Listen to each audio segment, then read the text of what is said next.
This conversation contains graphic language, strong descriptions of sexual violence and other potentially distressing topics. All statements are the personal views and recollections of the guest, shared from matters already in the public domain, are not independently verified, and no liability is accepted for any claims or opinions expressed. Viewer discretion is advised. Hello and welcome. The Construction Sport podcast is back. A very special episode today in a different way. Like I said, we've not done one in this sense before, but as a construction-based charity, reporting on what goes on in the industry and speaking out and showing the truth of the sector and for people to identify how the industry works in ways, many different ways, I suppose, isn't it, Jan? We can go into it today. We have Jan Cruickshank, who's has a story like no other, I don't think, at the moment that we're aware of, but our paths have crossed briefly. That podcast sort of come out 6 to 8 months ago, I think, was it come out, and there was a comments left in the podcast that kind of hit a light bulb for me of always something's behind the scenes here. And I heard one side of the story, but I'm very much aware that there's two sides to a story. But Jan, thanks for coming down, because I know it's not an easy topic and it's obviously been a problematic 10 years for yourself, but huge hats off. And we realised that we wanted to ask you and invite you down and open the doors to let you come in by the fact that it is 10 years later and you're still pushing for some justice in some way, shape or form. And to us, that just screamed, discussing it with the team, that there's people who maybe have the bee in the bonnet about something that might not be too accurate. They normally pipe up a little bit and then it fades off after a year or two because the realisation of what it is disappears. But with this one, I think 10 years later, you kind of realise, yeah, there's something to this. Your article come up, or an article with your name in it come up on the Construction News, email that come to me, a notification. And you wasn't actually aware of that one either, was you? You mentioned. Yeah, no, so that come up. I was aware of the one that had run November 2024 when the MP Seamus Logan had spoken in Westminster regarding my case and the strategic litigation against public participants.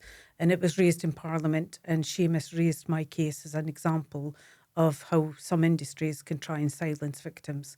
Yeah. So I was very, very grateful to him for raising it, but no further forward. Yeah, did nothing come of that, really?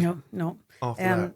I have had interactions with MPs over the years because I've been fighting for justice for a decade. And I can't let it rest because I still feel like I've never had justice. And when I've approached the Justice Minister in Scotland, I actually had a meeting with her and I wrote a chronology of events regarding my dealings with Police Scotland, and I gave it to the Minister for Victims and Communities. She promised to read it and then emailed me 2 weeks later saying we can't get involved in individual cases, which left me thinking, well, why do we have a Justice Minister when they're not interested in individual cases for justice? Actually, I spoke to Angela, I emailed Angela Constance, who is the Justice Minister, and she said she couldn't get involved in individual cases. And I met with Siobhan Brown, who was the Minister for Victims and Communities, and she read my chronology, or said she read my chronology, and then sent me back saying we can't get involved in individual cases. However, you could get in touch with Rape Crisis or one of these organisations, which was listed in my chronology of events as having given me support over the years. Yeah. So she referred me back to an organisation that I already told that I was involved with.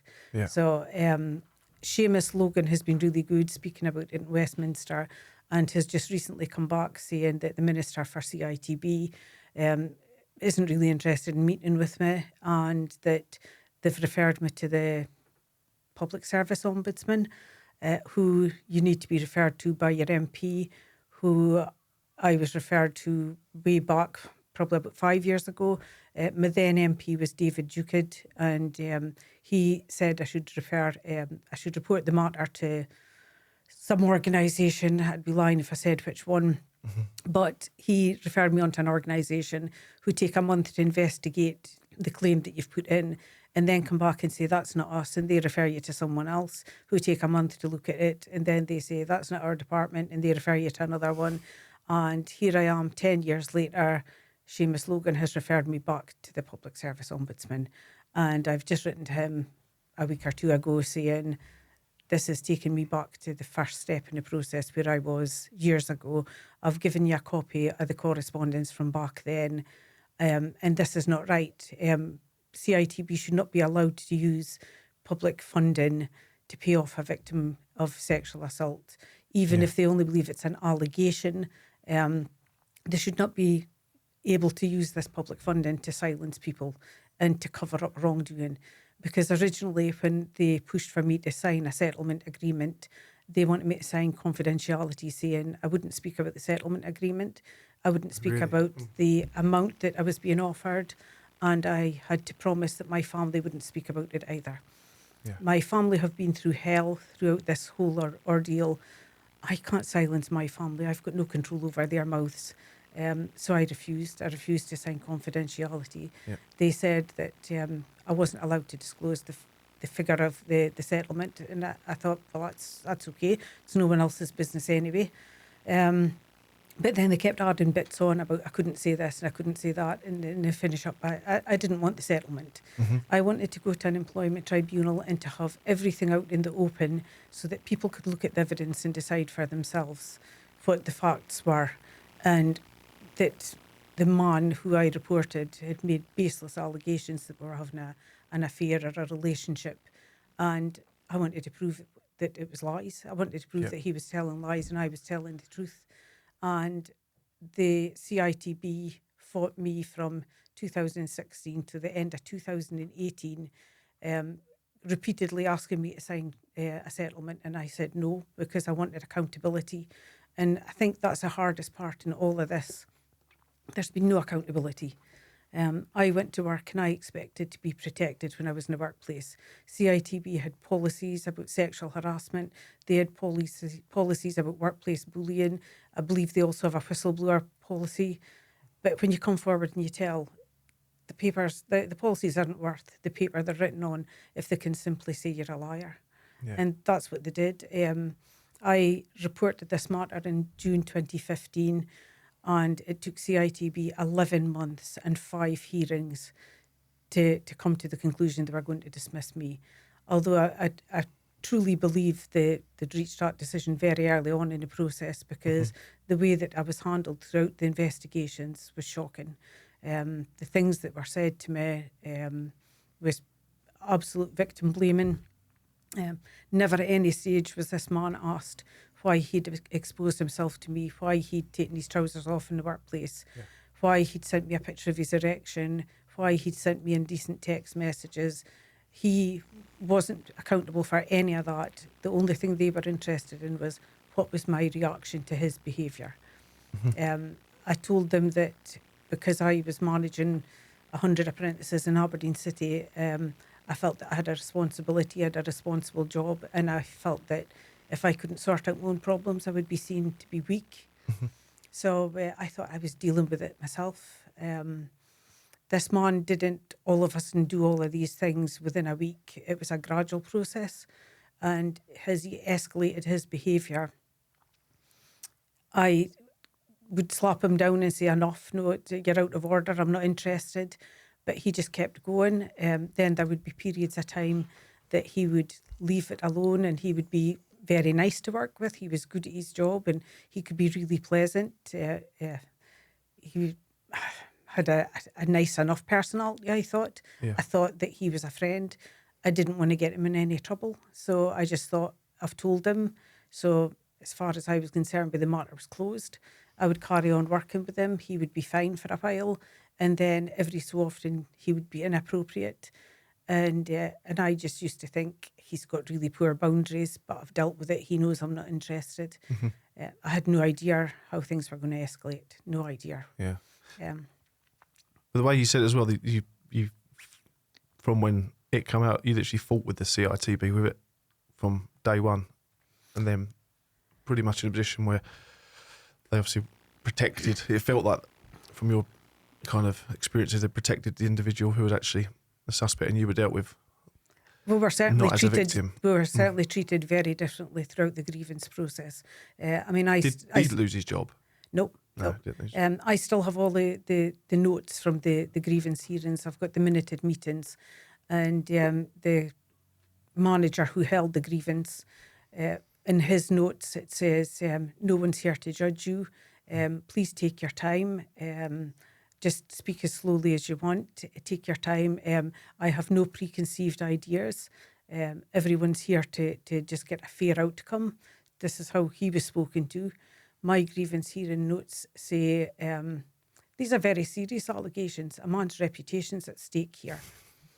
It didn't matter about my safety. It just mattered about his reputation. Yeah. And I think I was really, really hurt because I loved CITB.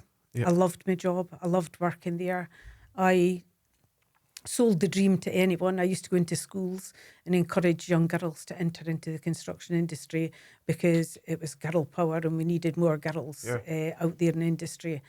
I believed the narrative. I believed that it was a good place for girls to be. I believed that we would protect women in the industry. I feel like a fool now because when push comes to shove, I don't believe that to protect women in construction.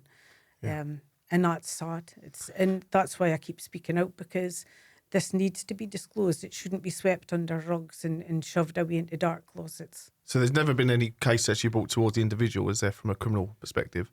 And then also what has come out in terms of the payoff for that is all with regards to the grievance or the process between yourself and the CITB effectively, isn't it? I did report him to the police eventually because typically like a lot of sexual assault victims, it's a really, really shameful crime, and wrongly so, because this is not my shame. Yeah. But it didn't stop me feeling ashamed. For a long time, I felt that this is my fault. Why did you not stop him? Why did you allow this to happen? Why did you not fight him? Why did you not scream?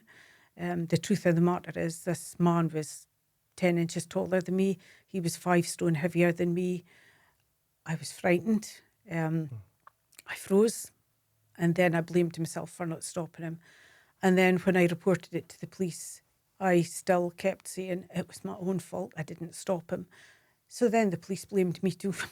Yeah. And I asked for the police to revisit it because I was so distressed when I gave the statement. I'd recently suffered a house fire and there was £50,000 of damage to my kitchen, my dining room. And when I finally reported to the police, they sent out a CID officer and a sexual offences liaison officer. They both arrived at my house at lunchtime. Mm-hmm. Within an hour, the CID officer was called away to another matter and I was left alone with the solo officer. Rob, my husband, had put 3 chairs through into the dining room and it was a burnt out shell. So you can imagine sitting in a shell of a room with just 3 dining chairs in the middle of an empty room. I sat in one, the solo sat in another, the CID officer sat in the other one. Then he left and the solo took my statement until about 11 o'clock at night. She left at 11 o'clock at night. I hadn't eaten anything the whole day because I had only just told my husband that morning. I phoned the police because I thought I need to tell, it's not right. Yeah. When I phoned the police, they sent out the officers. I didn't think it through. There was never a plan. I didn't plan to report this person to CITB. I didn't plan to report him to the police. It's just when I suffered a breakdown and things started coming out gradually, just little bits at a time. And when the police came, I didn't even rationally think you have phoned the police to report a rape. When I phoned the police, I said, I was being sexually harassed by a man at my work. He sent me a picture of his erection. He's done things and I couldn't say the word. It's taken me years to say rape because it's such a dirty word that nobody wants to say it. And it happened in Inverness, and for years I used to say when that happened in Inverness or the things that happened in Inverness because I couldn't say that I was raped. Yeah. And probably because I used to watch Crime Watch, and to me rape was a stranger grabbing you and dragging you up a dark alleyway with a knife to your throat. It wasn't your colleague in a hotel room when you were at your work. It wasn't someone who you thought it was your friend. And that sounds a really strange thing to say about someone who was sexually harassing me, but he dressed it up so nicely, like we were friends and it was banter and that he was flirty. And I just seen it as flirting and that he had poor boundaries. And I thought that I was dealing with it. I had no idea things were going to escalate the way they did. Yeah. I think I should probably go back to the beginning. In 2011, I was re-employed by CITB. I'd worked for them previously, 2006, 2007. And then my family emigrated to Australia for a couple of years. When we came back, CITB had a vacancy again in 2011, and I reapplied for a job with them because I'd loved working there before. I felt like I made a difference. I would work with youngsters who'd maybe struggled in school and couldn't find their place in the world. And I used to treat each one individually, like, what's your strengths? What are you good at? Where are you struggling? How can I help you? And I used to go home from work at night and think, today I made a difference. Today I helped little Johnny get through that thing that he was struggling with. Or teenagers can be quite challenging sometimes. No comment. And I found that some of the employers were very good and they'd had apprentices for lots of years and were used to dealing with teenagers. Some of the newer employers that took on teenagers used to think, oh my God, what the hell have I done?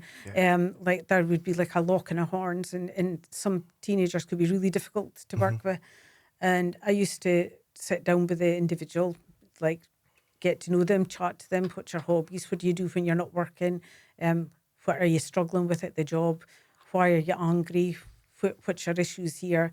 And I would sit with them and I would work with them until they'd worked out their problems with their employer, because I seen it as I was a facilitator to help both the employer adjust to having an apprentice and help the apprentice adjust to learning his trade. Yep. And also they'd gone from fourth year at school where they were big boys and they thought they knew everything. And then they were the juniors in the trade, in the industry. And a lot of them struggled with not being the big boys anymore and being the bottom of the pile. And it was just about trying to get them to realise, yes, you're at the bottom of the pile just now, but you won't always be there. And this is just a transition period. Yeah. And I used to love working with them. And when this colleague started getting inappropriate, it was just the second time I'd worked with him. We'd gone to set up stalls at Aberdeen Exhibition and Conference Centre to do the Skills Scotland Careers event. And because it was a big event, we'd gone in the day before, set up the tables and the backdrops and everything. And then afterwards, the exhibition centre was quite close to where I lived in Aberdeen at the time. And I said to this colleague, would you like to come to my house and have dinner with my husband and my son and I? It wasn't a date, it wasn't a proposition, it was just a colleague was up from a different city in Scotland, and I thought it might be nice for him to have someone to have dinner with. So I invited him for dinner, and he brought a bottle of wine, and we had wine already to have with dinner. So my husband, my son and this man had dinner, had a few wines, and then my husband Rob and I walked him back to his hotel. And just a 10-minute walk, we walked home again, and Rob says to me, you've got a text message on your phone. And I said, oh, who's it from? And he picked up my phone and he said, it's from this man. And I thought, oh, he'll just be sending a text saying thanks for a lovely dinner or thanks for a pleasant evening or something. And I said to Rob, what does it say? And he said, it says fancy a fuck. And I burst out laughing because I thought Rob's winding me up. And I says, no, it doesn't. And I says, what does it say? And Rob turned the phone around like this and let me see it. That's what it said. So I shook my head. I said, I think he had too much to drink. And I just sent him a message back saying, go to your bed. And obviously I wasn't having an affair because I wouldn't be asking my husband to read my text messages if I was having an affair. But anyway, we went to bed, thought no more about it. The next day I went to the exhibition centre to do the event with this guy. And he was late in arriving. And I texted him to say, where are you? And he said, I'm on my way now. He arrived and he said he was feeling rough because he'd had too much to drink the night before. And I said, well, I gathered that when I read the text message that you sent me, it was really inappropriate. And he said, what text message? He pretended he couldn't remember sending it. And I told him what it said, and he says, oh my God, Rob will kill me. He's a big lad. And I said, no, Rob won't kill you. I said, we laughed it off. We just thought you'd had too much to drink, but like not interested. And he said, so do you? And I said, what? And he says, so do you then? And I says, no, I told you I'm not interested. I said, I've been with Rob since we've been teenagers. I said, I don't cheat. And I said, anyway, I thought you had a wife. And he says, I do. And I says, so why are you sending me text messages like that? And he says, because it adds to excitement. I told him that wasn't my cup of tea. It didn't add to my excitement and I wasn't interested. I thought I'd dealt with it. I thought it was done. I didn't bring it up with my seniors at work or anything because I thought not everything should be reported. I thought it's something that you can just say, you've misread the signs, forget it, move on. So I thought I'd dealt with it and I thought I'd moved on. We carried on working together and he was okay. I thought he'd got the message, and then he used to start texting me a lot, are you busy just now? How's things in Aberdeen? Rob and I bought a new house and he'd sent me a message, how's the new house coming on? So just used to chat. I thought he was fine enough. He was nice to chat to. Wasn't physically attracted to him, but wasn't physically attracted to anyone else because I was happy within the relationship I was in. However, he persevered. He kept sending me messages and I didn't see it as anything threatening because I thought it was just friendly banter, just chatting. But we're both mobile workers, which meant that we were on the road a lot, driving to building sites to do site assessments on the apprentices. Well, I was doing site assessments on apprentices. He was a careers advisor, so he was driving around from school to school. We would chat to one another while we were out and about on the road. I didn't think there was anything wrong with it. I grew up in an area where there weren't many girls my age, so I was a bit of a tomboy. I was used to chatting to blokes all the time. And to me, you can have blokes that are friends and it doesn't mean to say there's anything sexual going on. And I was quite happy to be his friend. He was quite pleasant to chat to some of the time. So we carried on like that. And then a few months later, I was down. There was a skill build competition down in Dundee. And he said to me, do you want to come down to the skill build competition? And I said, yes. I said, there's a couple of Aberdeen apprentices. I would like to see how they get on. And he says, well, why don't you come down? And he says, we'll go to the skill build competition together. And then he says, I'll take you across to Dundee and Angus College and you can see the plastering area. He says, because at that time, Aberdeen didn't have a plastering training centre, so our apprentices were sent down to Dundee. So I thought that's a good opportunity for me to go across to Dundee College, meet the plastering lecturers and just sort of see what the setup is down there. So that was the plan. So I drove down, parked up my car. He took me to the skill build competition, then drove me to the Dundee and Angus College to see the plastering department. And then he drove back to his house. But as he was driving away from one of the colleges, I said to him, where are you going? Because I didn't really know the Dundee area. But I thought, that's not the right way. And I said, where are you going? He says, I need to pick something up from my house. And I says, oh. And he said, is that a problem? And I says, no, that's okay. Because I thought, it's a working day. I was still getting paid regardless of where I was, if I was at one college or the other college, or if he was picking something up. So he stopped outside his house and he said, do you want to come in for a coffee? And I said, it depends. And he says, what do you mean it depends? Because by this stage, he'd sent me a couple of messages that were indicating that he'd fancied me. And I said, it depends. And he says, what does it depend on? I says, well, I said, if you're going to turn into some sort of crazy sex beast as soon as you're behind the door, I said, I'll wait in the car. I said, but if it's just a cup of coffee, I said, then I would like a cup of coffee. He says, it's just a coffee. So I says, right, okay. So went into his house and I had been wearing a dress and stilettos and with metal caps in the bottom of the heels. And as he opened his front door, he had wooden flooring throughout his house. So I took my shoes off because I didn't want to mark his wooden flooring. He says, no, you don't have to take your shoes off. And I says, no, I've seen what metal tips does to wooden floors. I said, I'll leave my shoes at the door. I found out afterwards he had a fetish for high heels and that's why he didn't want me to take my shoes off. He showed me around his house. He took me up a staircase and he said, this is my office up here. He was an architect by trade. And he said, I designed this part of the building. So I thought it was quite normal because he designed it, that he was showing me the extension he'd built on. He took me up into like an attic room and he said, this is my office. And I said, oh yes. And he went, that's my chair. And I thought, yeah, okay.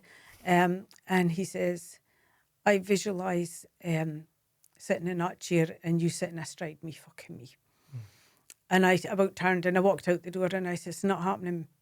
I says, not happening. And walked downstairs and went to pick up my shoes. And he says, no, you haven't had your coffee. I says, I told you I'm not interested. So he said, sorry. So I drank the coffee. I thought he got the message. I drank a coffee. We got in the car and we went back to the next college. Finished for the day and I come up the road and I thought I dealt with it. Didn't say anything to my husband because I didn't want to spoil my job. I really, really liked my job. I liked what I was doing. And I thought if I'd come home and said to Rob that this person had said that to me, he would have went ballistic. He would have insisted that I made it official. And I didn't want to do that. I didn't want to upset the good bits of the job that I loved. So I left it, never did anything. Yeah, to protect your job and protect your family. I don't know why. I never ever thought about why I didn't. It just didn't feel that I needed to. I just thought I'd dealt with it. Simple as that. I thought I've told him I've dealt with it. I've walked out of there. Nothing happened. He didn't make me feel physically threatened. He didn't come towards me or anything. It was something he'd said to me, and I thought he'd said it and I'd said no. So that's it done. And because he didn't physically make me feel threatened, I thought I was safe. Yeah. Carried on working. We developed a friendship where he would chat to me a lot. I didn't realise it at the time that I now believe he was grooming me for abuse.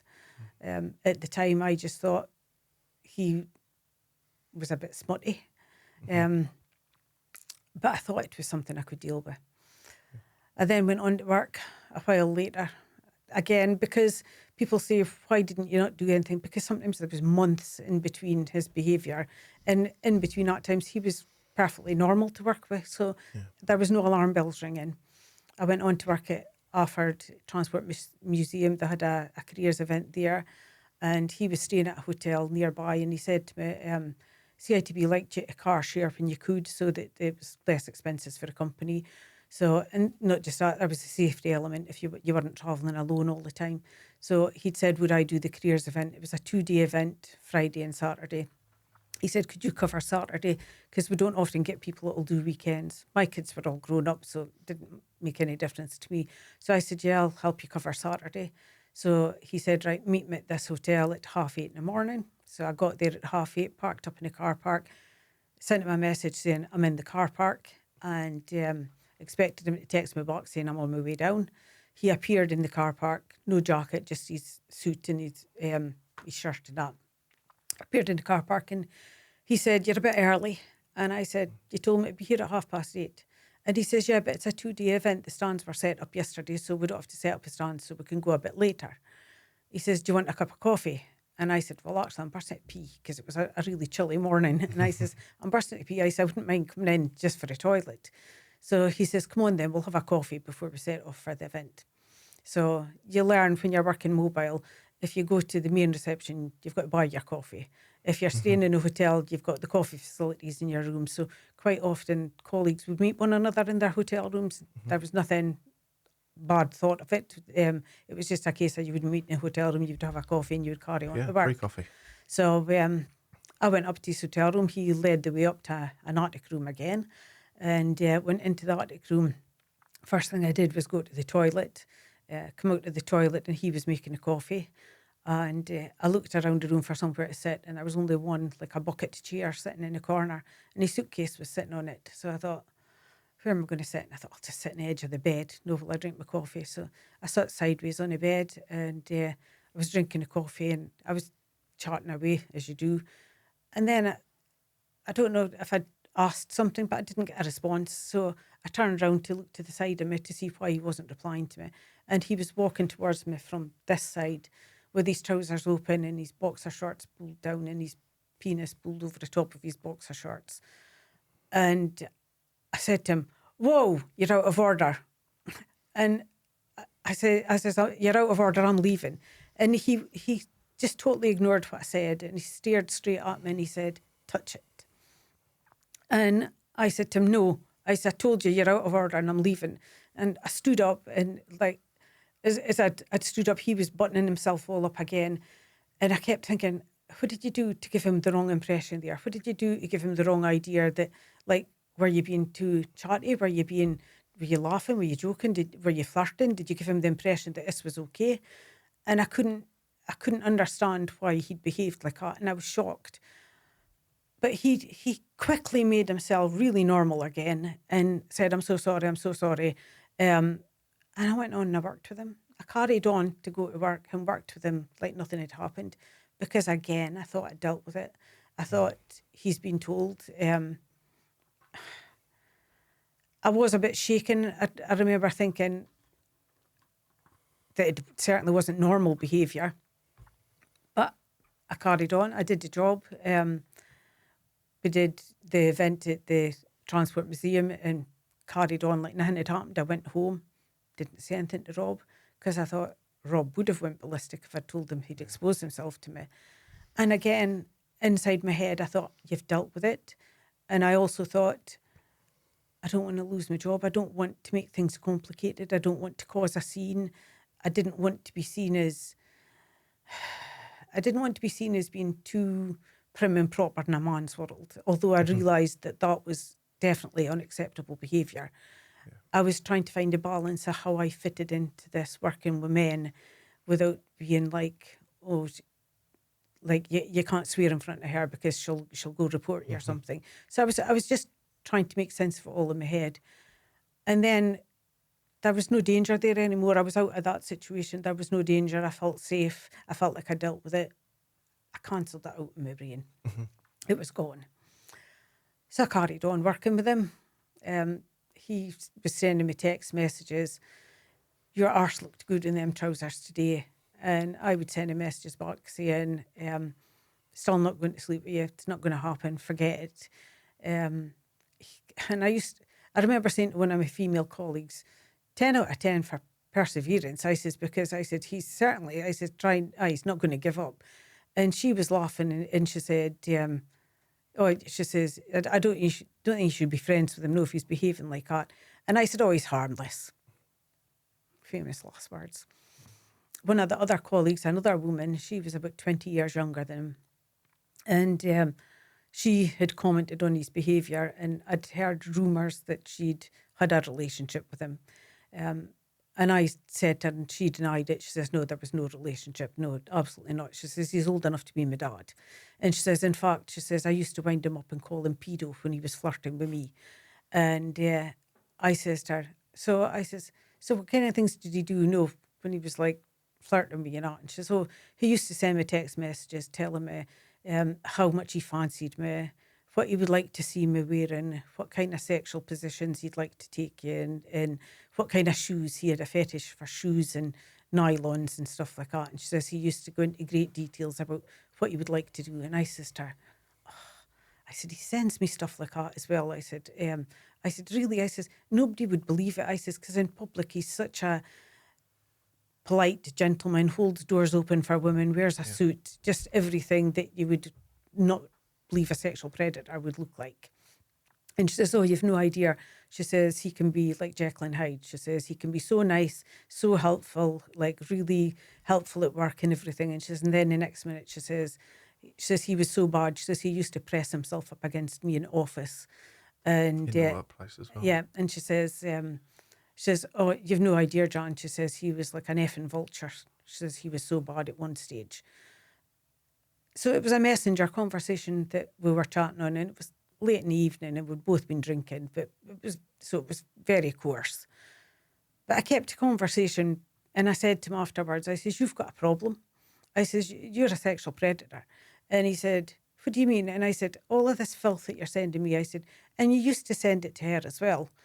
And he said, that's rubbish. And I went, well, it's funny how she told me that you're sending her exactly the same things as you're sending me. I says, you have a problem. He actually had the cheek to look offended. But again, I kept on working with him because I thought I'd challenged him. I thought I'd told him, I know what you are. I can see what you are, like back off.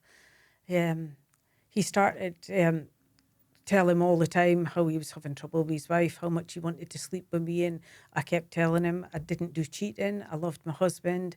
I said, I've been with Rob since we've been teenagers. I've never been unfaithful. I don't do casual sex. I says, I've never had sex out with a loving relationship. To me, I said, it's not just sex for the pleasure, it's a soul connection, it's something important to me. And I says, and I said, I love Rob enough, like that. I tried to be as blunt as I could.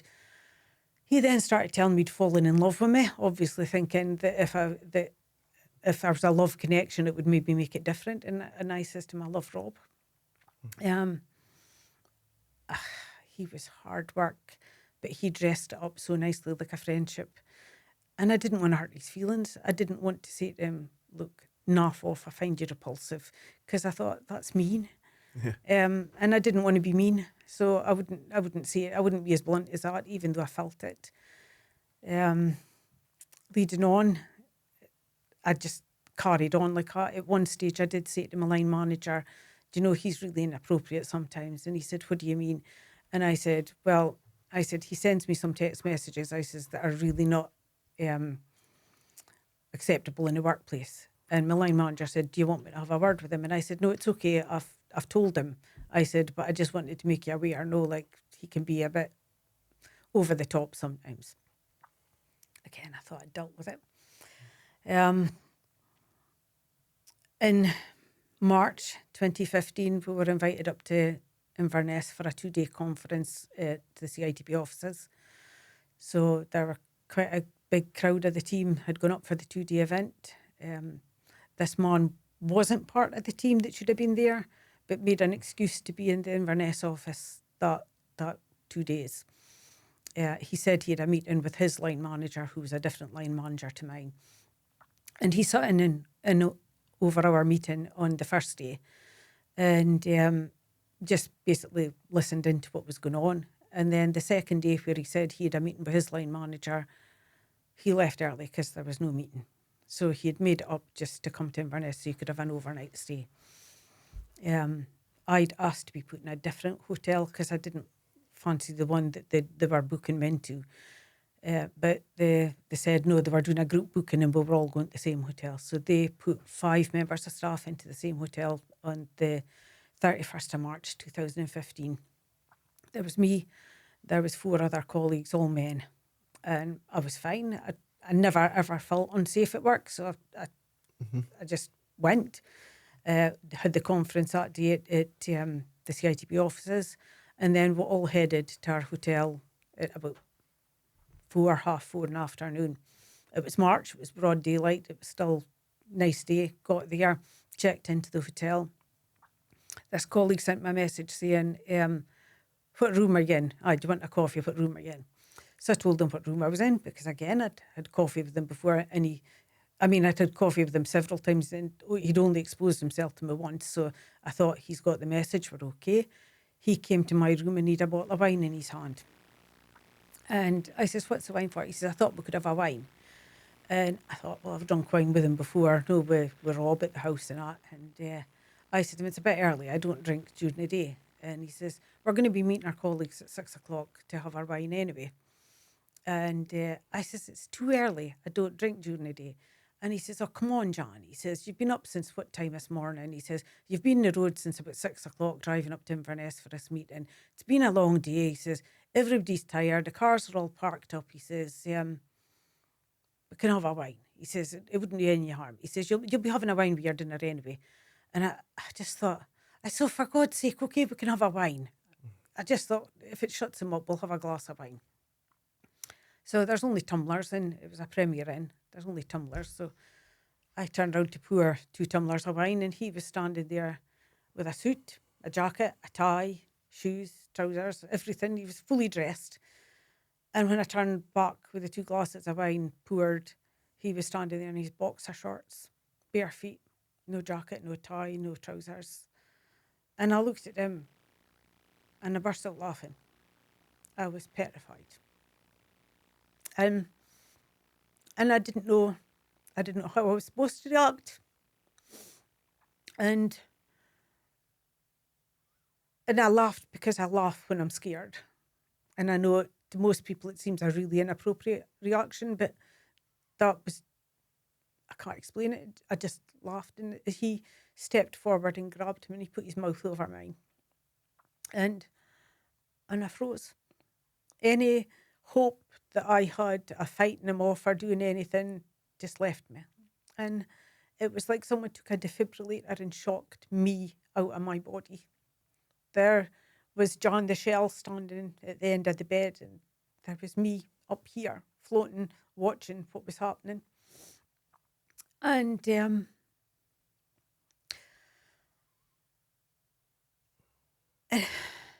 he started pulling my clothes off, and I was watching it, and I couldn't hear anything. I couldn't remember any speech. I couldn't remember any dialogue. I couldn't remember any sounds, nothing whatsoever. But I knew that he must have spoken to me, because afterwards all I could think of was, you just did what he told you. But I was so scared. But he didn't threaten me. He never said anything. But he looked at me like he hated me. I've seen that look before. My dad was an alcoholic and he was physically abusive, and he used to look at me like that before he beat me. And he had soulless eyes. He looked straight through me and I was petrified. So I did what he told me, and he got up. By the time he was finished, I was crying, and I was sitting on the edge of the bed, and he said, he was getting dressed, and he goes, "Are you okay?" And I just nodded, and he left. And I ran a bath, and I sat in the bath because I just desperately needed to get clean. And I couldn't clean his filth off of me. And the bath water felt dirty because I'd been washing myself, and I switched the switch on the bath on the shower mode. I pulled the plug out because I needed to get out of the dirty water, and I put the shower on, and I was washing myself with the shower, but it was a fixed shower, and I couldn't wash the bits of me I wanted to wash. So as soon as the bath emptied, I stuck a plug in, and I ran the water again so I could sit in it. And at that point, I sat in the bath and I was thinking, this is what people on TV do when they've been raped. And then I thought, but that wasn't rape because she didn't stop him. And I kept thinking, he didn't hold a knife to you. He didn't threaten you. You just didn't stop him. Why did you let him do that to you? And I was angry at myself. But I was devastated, absolutely devastated. I've never felt so dirty before in my life. And I don't know how many times I filled the bath in the shower, but I know that I was conscious at the time. I knew that I had to meet the rest of the colleagues for dinner. And I thought, nobody will know. Nobody will ever know what he's done, because I was so ashamed. I just thought I felt so dirty, and I thought, nobody will ever know. And I vowed that would be it. I would put it out of my head. I would forget that it happened, and I would never tell anybody. And I thought I could then get on with my life and it would be okay. And I really think I believed that. And I got dressed, I put makeup on.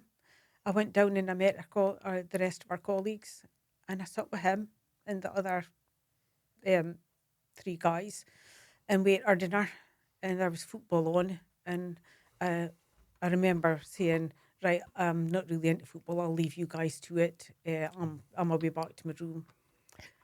And he said, all right, and he stood to get up and come, and I pushed him back, and I says, bye. I said, I'll see you guys tomorrow. I says, I'm going to my room. And one of the other guys, Ray, that was there, he said he didn't drink and he wasn't into football, and he says, I'm going back to my room now as well. I'll walk you up, Jan. So I said, that's great, thanks. He walked him up. He carried on going after I got into my hotel room. And I thought, that's it. As far as I'm concerned, nobody will ever know. The next morning, he sent me a text message saying, we're meeting for breakfast at 8:00. And he actually stood outside my hotel room door and walked me down to breakfast. When we got to breakfast, I just carried on like nothing had happened. I never said anything. I just pretended like nothing had happened. And the other colleagues hadn't come down yet, although we had arranged to meet at 8. They weren't down. And he says to me, he looked me in the face and he says, yeah, last night was amazing. I'm sorry I didn't make you come. And I looked at him thinking, which part of amazing could you ever have found out? And just with that, 2 of the other colleagues arrived. So it stopped the conversation completely. So I didn't even respond to him or anything. The conversation then got on to work. Everybody spoke about work. And I was normal because I had to be normal, because the alternative was folk would have known. So I went on to work. CITB grievance meetings afterwards said that I was hostile that day at work. I don't think I was. I think you're right to be. Jesus Christ. I don't think I was hostile. I think I was maybe different because I had always had a bubbly personality. I was like laughy, jokey, life and soul of the party type of thing. And I think maybe that day I probably wasn't. So they perceived me to be hostile, but I was just probably still in shock, I think, from the night before. This man afterwards, surprisingly, didn't want to speak to me, didn't want to be my friend, didn't want to text me, and which I found quite distressing because he had been so over the top with the grooming and everything beforehand to make me believe that I was his friend. He said his wife was suspicious we were having an affair. He needed to sort things out with his marriage. I was confused because I was thinking there wasn't an affair. Why am I suddenly now an enemy? It's really, really distressing, but I still wasn't going to tell anyone, still was going to work with him, still wanted to carry on like nothing had happened. But I was devastated. I had to go home to my husband that day and I was petrified. I knew we had an exclusive relationship and I suddenly felt like I had a big neon sign above my head saying dirty.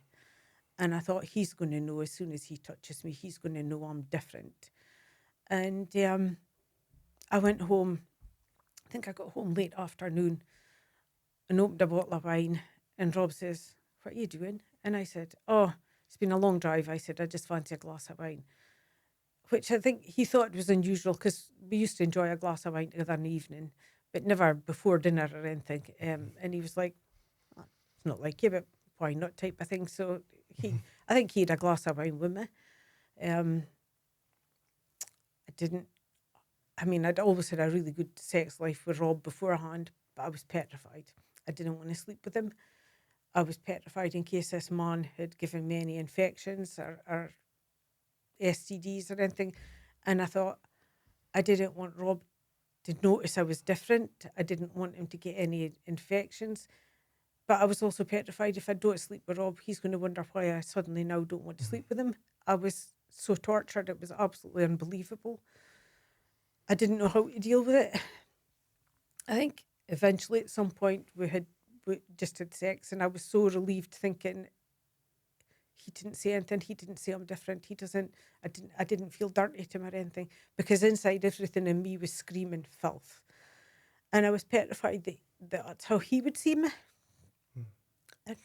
And relieved when he didn't comment that I was any different.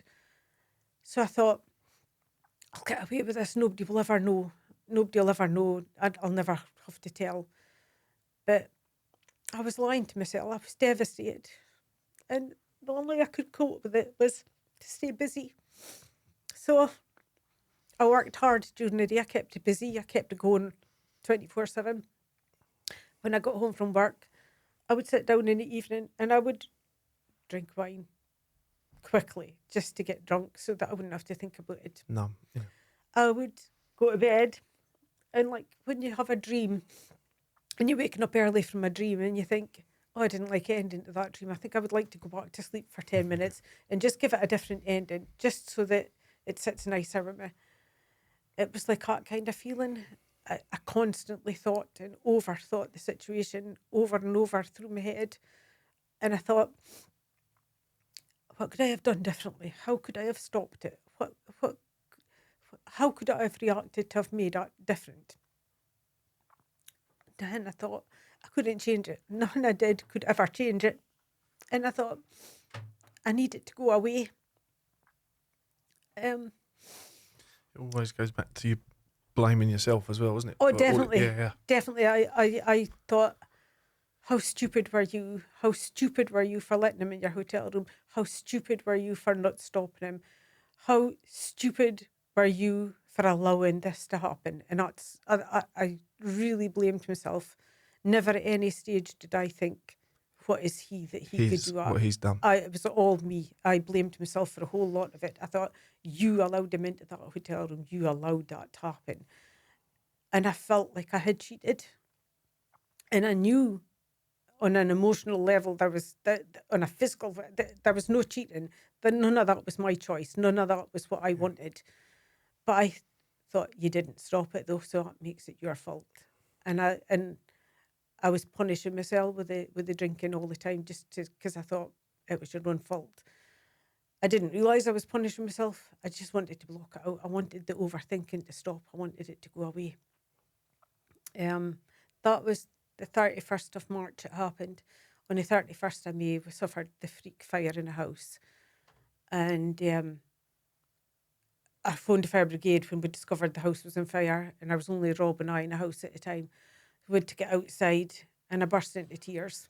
And Rob says, why are you crying? And strangely enough, to look at me today, I was never the type of person that cried. I didn't cry for anything. So Rob was quite shocked. The house went on fire, and I burst into tears. And he says, why are you crying? And I said, our house is on fire. And he says, it's only a house. And I went, but the house is on fire. And he says, it's insured.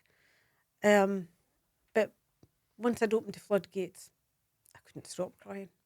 It was like I'd held everything inside for so long that I just sobbed and sobbed. The insurance came the next day, and the assessor came, and he was going through the house and everything was getting sorted out for fixing the house up again. Mm-hmm. And I was still crying every night. And Rob says to me, why are you still crying, John? The house is getting fixed. And I says to him, my dad had just died a few months beforehand, and there'd been a lot of family issues, like when people in the family die. And I says to him, it's just been too much, Rob. I'm really stressed. He let it slide. But Rob and I, he's always been my best friend, and we've been able to speak about everything. And he was really hurt that I couldn't speak to him. Mm-hmm. But I thought, how can I tell him? I feel like the dirtiest thing on this earth. And I thought, Rob loves me. He's always treated me like a princess. I wanted to be his princess. I didn't want to be this dirty thing. Yeah. So I couldn't tell him. So I carried on, just getting through the day, drinking at night, because it was the only way I could get to sleep. Because if I didn't have anything to drink, I would lie in my bed and replay it over my mind over and over and over. However, the drinking would only let me sleep for about 3 or 4 hours. When the alcoholic effect wore off, I would be wide awake at like 3 a.m, rethinking it again, crying into my pillow because I couldn't change the ending. And I used to think I was crying quietly, just like weeping rather than sobbing. And Rob says to me, and one morning in June, he says, why are you crying? No, I was signed off with stress after house fire because I didn't know. We're working from home. I thought, I don't even know where I'm going to work from or anything. I'd gone to the doctor and said, I need a line to be off for stress. And the doctor said, oh yeah, because of the house fire, no, it wasn't an issue. Gave me a month's line. And I phoned my line manager at CITB and said my house had been on fire, that I needed time to get things organised. So I had a month, been signed off for a month. Within that month, I knew I couldn't go back. Once I had come out of there, and because I was crying all the time, I thought I can't go back there. I can't go back and pretend like everything's okay, because it was like I'd taken the lid off of the genie's lamp or something. It was like it's out now. Like the anxiety, the stress, and everything's come to the surface, and I can't go back and pretend that it's okay, because it's not okay. When I went back after a month, I says to the GP, I need to be STI tested. And she says, oh, okay. And I said, I work in the construction industry. I said, I've been sexually harassed by a colleague for over 3 years. And I said, I was at Inverness. I said, we were at a 2-day event. I said, and he had sex with me. And I was sobbing my heart out. And I said, I feel so dirty. I said, I'm scared of giving my husband any infections. I need to know if I'm clean. And she tested me, and thankfully it came back clear. But she wrote in my medical notes that I worked in the oil and gas industry training apprentices. And after a work event, I had, because I'd said he'd brought wine to my room and that, and she wrote, after a work event, I'd been sexually harassed by a colleague for 3.5 years, and after a work event, in a moment of weakness and alcohol, I gave in and had sex with him, which I deeply regretted, and I needed to be STI tested. I didn't find that out until after, when I asked to see my notes. I didn't blame a doctor because I was really, really distressed, really sobbing. She was very good, very patient, listened to me for an hour. Yeah. I was then very conscious of the fact she was probably behind time with the rest of her patients and hurriedly written up notes in 5 minutes, and that was her perception of what I'd said. However, it was very damaging towards my case to have it worded that way.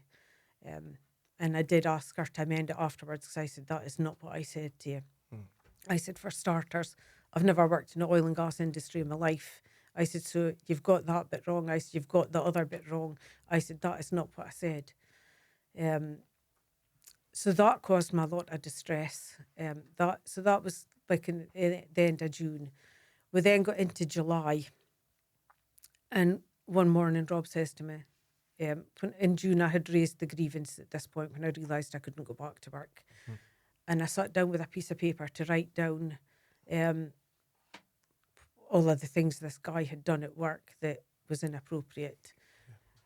Once I started writing them down in chronological order, I felt so stupid.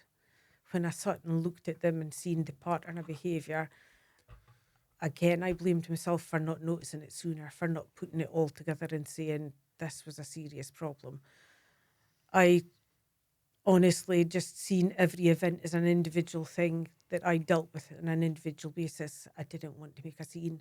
I didn't want to sue CITB. I didn't want to get into any battles with them or anything. I wanted to go to work and do the job that I loved doing. Yeah. I raised a grievance, and I think I spoke to a union rep first, and he said, put it in writing and email it to your line manager, which I did. I then thought, I need to tell Rob, because I can't raise a grievance and keep it a secret. So I told Rob I'd raised a grievance, and I said this guy had been inappropriate and had sent me a picture of his erection. That was all I told Rob, because that way he didn't have to know about the dirty me bit. I thought, I didn't think, I never thought any of it through. And none of it was planned. It was all circumstantial. In the circumstances, I couldn't go back to work. I reported the grievance. I had no plan. I wasn't vengeful. I wasn't out to get anybody sacked. I just knew I couldn't go back to work, and I was trying desperately to figure a way to work it out. I knew what he'd done wasn't right, but I didn't know. I didn't go through the grievance procedure manuals or anything. I had no idea how things worked or how it would all pan out. I just didn't go into it with a plan. I was in survival mode, and it was just what I needed to do to survive the following week. So it came to the 23rd of July, woke up one morning, and Rob says to me, what's wrong, Jan? You're going to have to tell me. And I said, I can't tell you. And he says, you're going to have to tell me. He says, you're killing yourself. He says, you're drinking. He said, you're crying all the time. He says, I hear you. He says, and don't blame the house fire because the house is fixed. He says, I hear you crying every single night. You need to tell me what's wrong. And I said, I can't tell you. I can't. And he says, what kind of relationship have we got if you can't even speak to me? And I says, I don't want you to see me as dirty. And I told him, because I had to, at that stage, I couldn't not tell him anymore, because he's seen that I was broken. He's seen that there was nowhere else for me to go. And he was mad. He was so angry. He was hurt that it had been like 2 months before, it had been by that stage from March till July. So he was angry that I'd kept it quiet all that time. he was angry, and this sounds really petty, but he was angry that I'd had sex with him after this man had done this to me, because he was also then thinking, well, and I said, I've been tested. He was angry that I could go to the doctor and get tested and not tell him. But I think more, he was hurt. He was hurt that I couldn't tell him. And I explained I didn't want him to see me as dirty. And he says, you had sex with this man. And I says, I didn't want to. He says, if you didn't want to, that's rape. And I said, it was my own fault. I didn't stop him. And he says, if you didn't want to, that's rape. And he stormed out of the house, and I just crumbled in a mess. And I thought, I don't understand this. I can't, because I had blamed himself all this time. And I thought, I don't understand it. So I picked up my laptop and I Googled sexual harassment, because I thought I need somebody to tell me what this is, because I couldn't make any sense of it. And I had always been really naive with being with Rob since we were so young. I just took what bloke said as banter and never ever seen it as a threat. So I become a number for Rape and Abuse Support Aberdeen. And I rung the number because I thought somebody needs to help me get my head around this. So I burst into tears, and I'd said, I've been sexually harassed by this man at work. And I said he had sex with me, and I didn't want it, and I feel dirty. And she calmed me down, and she says, you need to come in and speak to us. And she says, but she says, you haven't cheated on your husband. She says, you've been raped. And I says to her, but I didn't stop him. And she says, could you stop him? And I says, no. And I said, even rationally thinking about it afterwards, about his height and his weight and everything, none of that came into my head. I just froze. I didn't rationalise anything. It was just like oh shit. Like, what do I do? And it took me a long time and a lot of counselling before I could say, this is not my shame. Mm-hmm. And I really thought when I took it to CITB, they would have looked at the evidence and said, oh, we're so sorry, Jan, this shouldn't have happened to you. And see, if they'd done that, I think my recovery would have been so much quicker. If they'd just said, we're so sorry this happened to you, Jan. There was history of this man behaving like this with the other colleague I'd spoken to. They didn't investigate any of that. It was just all my fault. I truly believed once I reported, and I didn't even ask for him to be sacked. I just asked if they would move him out the area so I didn't have to work with him. I had no preconceived ideas. I had no plans of how it would all pan out. I just truly believed, like when you see somebody committing a crime and you report him to the police, and then the police will charge him, and then they go to prison or whatever, and justice is served. That was my naivety. I thought that's how the world worked. And I thought, I'll report this to my employer. They'll take the bad man away. They'll put him in a different area or whatever. It didn't occur to me that if they believed me, he shouldn't have been around school-age kids and vulnerable women anyway. Yeah. But I just wanted it. I wanted him taken away from where I was working. Mm-hmm. I raised the grievance, and they said, we have to appoint a grievance hearing manager. Throughout the process, they didn't stick to any of the policy, which my union rep informed me as it was going along. When we went to meetings, he said, this should have been heard within 7 days. We're now a month into the process, and you're only having the investigation meeting. At the investigation meeting, it started off, they said, were you in a sexual relationship with this man? I said, no. And they said, we have evidence to prove that sex has occurred, because afterwards, when I was distressed, I sent him an email saying, how could you do that to me? You know, that's not what I wanted. And he had told them, when I raised the grievance, he said that I didn't do these things. I'm not this sexual predator. I'm not Jimmy Savile. I'm not the man she's painting me out to be. I'm a past master Freemason. I do charitable work. I'm not this person. And he had given him some of our email exchanges when I was distressed after he'd raped me. And it made it look as though I was distraught because I had been ditched when that wasn't the case. I was distraught because someone I trusted as a friend had betrayed me in the worst way possible. And they took my reactive, traumatic behaviour and used it against me. The second hearing, the hearing manager was shocking. I told her about the incident where he'd walked towards me with his penis out, and she said, "Did you say no?" And I said to her, "I said, this is out of order, now I'm leaving." And she said, "Perhaps it was necessary for you to say no more than once." And what was this person's job? Sorry, that one? She was she used to be an area delivery manager, and then she was the head of apprenticeships. Clearly not trained to be asking questions She, in a position like this. No, I think afterwards, I mean, I've had years to pick this to bits and analyse it and everything. They should have had an external person with experience working with... For the severity of the... Yeah. They didn't. Long story short, she dragged out the hearing until the 3rd of September. This is from my 26th of June, I think it was. June, I reported the grievance. In September, they came to conclusion.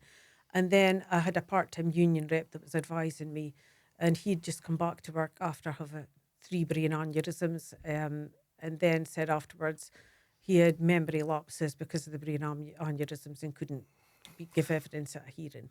I engaged with a full-time union rep after the head of apprenticeships woman had decided that this man had done nothing wrong, that because I had laughed and joked with him in a workplace, there was evidence that there was a consensual relationship that went far beyond that of colleagues, and that my reaction to his behaviour was more important than his behaviour. And that because I had agreed to share a glass of wine with him, they therefore believed the sex was consensual. Was you part of a union at the time then? Yes. Yes, because we don't see him, and that was through... That's separate, isn't it? It's an individual. Well, we did have union. We had union reps within the workplace. I was with Unite the Union. But at the time that I reported the grievance, the Unite rep had just been made into a manager, so couldn't hold the union place. So she had given up the post. So we were sitting with a vacant position for Unite within CITB. So the guy in London that dealt with Unite in the London CITB had come back and said, we had a local rep who was working for GMB. He was the guy with the brain aneurysms. And he said he would support me and give me advice. So after the letter came through saying that this man has done nothing wrong, we believe you were in a relationship with him and you will be disciplined. I went into the Unite Union offices in Aberdeen and engaged with the local rep there on a full-time basis. He then said to me, "Have you reported this to ACAS?" That I had no plan. I just went through the motions, like, how do I get through the next stage? The part-time rep hadn't told me that you only have 3 months minus a day to report it to ACAS. Otherwise, you don't have a case. CITB dragged the grievance procedure out for 3 months plus a day. Plus 1 day. There you go. Very coincidental that it took that length of time to reach a decision. So by the time that I realised that I needed to raise it with ACAS, I was out of time. Just because CITB hadn't stuck to the procedures for the grievance. Becomes the game then, doesn't it? Yeah. The full-time union rep then said to me, "You're out of time, there's nothing you can do." I did find out afterwards I could have appealed on the basis of the length of time that CITB took to hear the grievance, but the full-time rep didn't tell me that either. Yeah, you know that stuff hindsight now, isn't it? Yeah. So I received that. I immediately appealed because I thought this is wrong. It's ridiculous. But my first thought when I opened the letter and I read it, I burst into tears. I read it to Rob. He was raging because he said, "Look at the evidence you've got. How on earth can they come to this conclusion? This is ridiculous." I curled up in a ball on the floor and I thought, I can't do this anymore. I can't. I've given as much evidence as I can. I've shown them everything. I've shown them examples of his behaviour. I've shown them text messages that he sent me. And how is this my fault? How can this be my fault? I couldn't understand it, and I couldn't say anything to Rob because I was consciously aware it's an extremely sensitive subject, and I can't go into great details about rape to a man who adores men, doesn't want to hear about me being hurt. He didn't want to hear the details of it, and I didn't want to tell him all the details of it. I phoned the Samaritans because I thought, if I don't speak to someone, I can't do it anymore. I phoned the Samaritans, and I remember speaking to a guy called Brian for an hour. And I poured it all out, and I sobbed and I sobbed and I sobbed. And I was getting counselling from Rape Crisis at the time. But I spoke to this guy, and I says, and they've come to this conclusion. I don't understand it. And he obviously, how does that make you feel? And he was very good. He said all the right things. But after an hour, the penny dropped. You can't help me. You can listen to me, but you can't help me. But I needed that safety valve. I needed to let it all out because I thought I'm going to explode otherwise.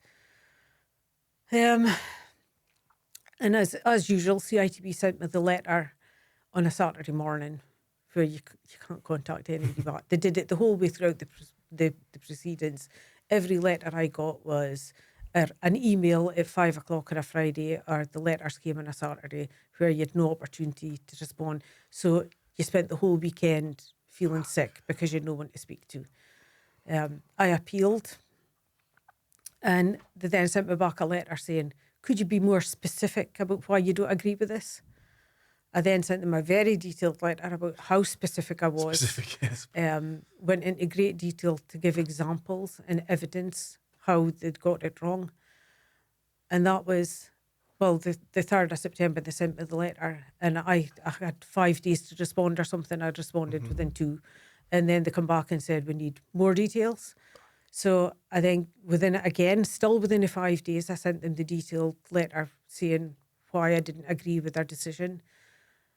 And so that you're still looking at like mid-September. They sent me a letter saying they would like to hold my appeal and my disciplinary meeting on the 23rd of November from September. So and every day was like torture when you've been called a liar, when you know you're telling the truth.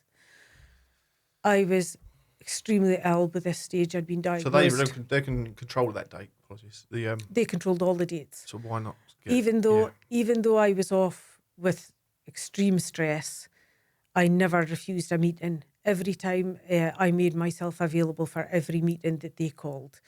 I think apart from the first one that asked for it to be held in Perth, and I said, no, I'm signed off with stress, and that's like a 5-hour round trip for me. Yeah. And I said, and on top of that, the time of the meeting as well, can't do it.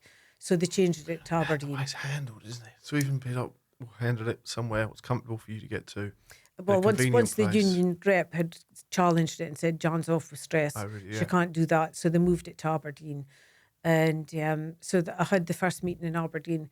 The meetings were all weeks and weeks apart, and I got radio silence a lot of the time in between, which I also found traumatising. By the time that they'd said about the appeal and the grievance here at the disciplinary meeting, I had been diagnosed with post-traumatic stress just through the sheer volume of the rape and then the victim blaming afterwards from CITB.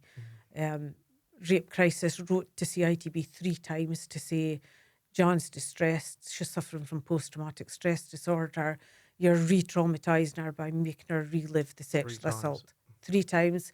They even offered to give them guidance on grooming and sexual assault and how victims behave afterwards. CITB ignored all the letters. I think I even have a letter back from CITB saying they couldn't take Rape Crisis letters as evidence because that wouldn't be fair to the man involved because it's only based on things that I've told them. Yeah. And I went, well, hang on a second, you take my GP doctor's lines, I said, that sign them off, which is just based on what I've told my doctor. I said, you don't go into the doctor's surgery and the doctor says, well, what's wrong with you? And you say, guess.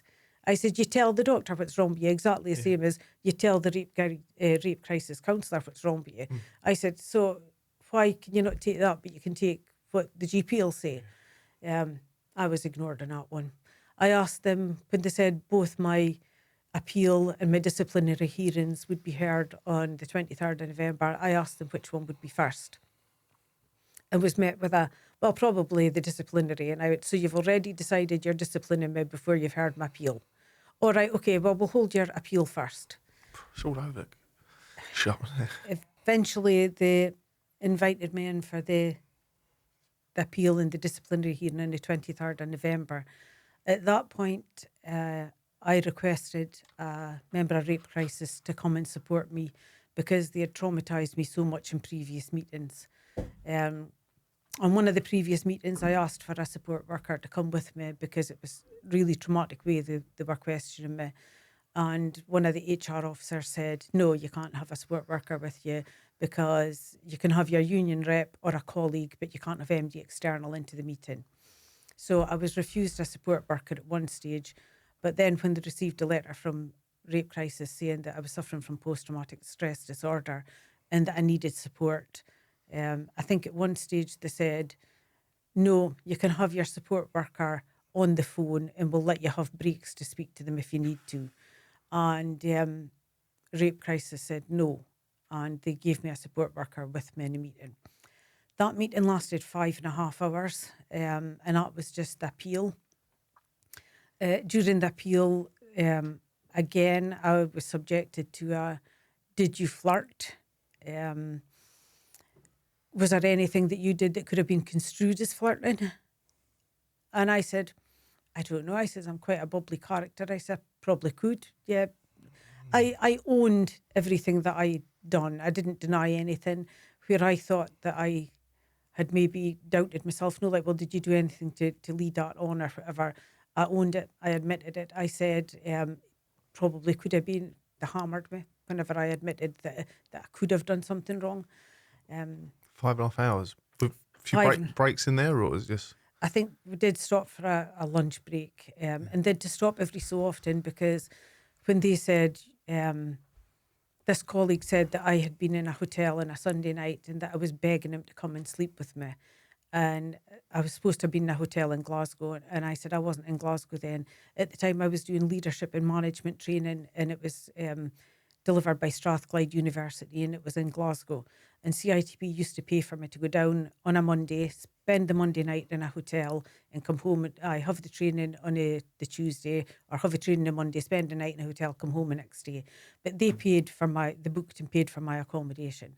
So this colleague said that I'd been down in the hotel in Renfrewshire on a Sunday, and I was begging him to come and have sex with me. And I said I wasn't even there myself. They said, can you prove that? That was another thing that really distressed me. I had to prove everything. He had to prove nothing. Everything he said was just taken as gospel. And whenever I said anything, I had to prove it. And I said, you book and pay for my accommodation. You should know when I was down there. And they said, but you could have booked a night yourself. And I said, no. I said, I went down on a Monday, and because I was a mobile worker, all of my movements within the workplace was noted in my diary. I kept a note of all my mileage, where I was working, what sites I visited.